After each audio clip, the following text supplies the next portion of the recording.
Negara hancur karena korupsi. Tetapkan mantan Menteri Perdagangan Thomas Lem. Korupsi adalah racun hancurnya dari sebuah negara. Kita lihat dari indeks persepsi korupsi atau IPK, yang itu Transparency International. Jika skornya rendah, itu adalah negara yang paling korupsi. Jika skornya tinggi, adalah negara yang paling bersih dari korupsi.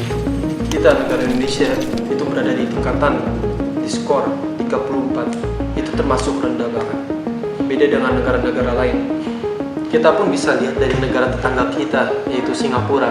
Mereka memiliki skor yang sangat tinggi sekali, yaitu 83. Kenapa bisa Singapura bisa? Padahal ini negara kecil, tidak punya sumber daya alam. Tapi kenapa korupsi itu rendah di negara mereka? Kita pun juga masih di bawah rata-rata. Kita pun juga masih kalah dari negara yang baru merdeka, yaitu Timur Leste, yang memiliki skor yang lebih dari kita. Dan itu pun aku bisa terjadi pada negara kita. Padahal kita punya negara yang luas, SDM yang banyak, dan SDA yang lebih bermakmuran, yang lebih besar.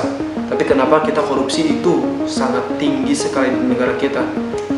Padahal negara kita bisa jadi apa saja jika korupsi itu tidak terjadi. Kalian pernah nggak sih ngebayangin bagaimana negara kita tidak korupsi?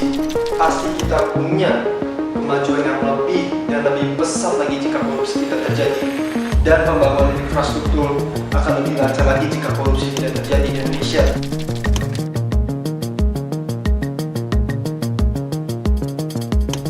Kalian pasti tahu kan perusahaan yang dinamanya VOC di Indonesia, yaitu Very Niche Hostage Company atau VOC. Dahulu bibit korupsi itu mulai dari pada masa nenek moyang kita.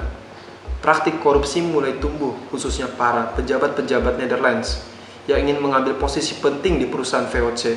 Tujuannya apa? Korupsi, jelas. Untuk keuntungan pribadi mereka. Ini pun korupsinya tidak main-main. Mereka eksploitasi perusahaannya tanpa memikirkan kesehatan perusahaan. Ini pun bukan dilakukan oleh satu orang, tapi semua orang. Suap menyuap terjadi mengakibatkan isi perusahaan pada korupsi. Dan jadinya apa? VOC bangkrut karena rakusnya pejabat-pejabat yang membuat perusahaan itu jatuh. Ini baru di zaman kolonial.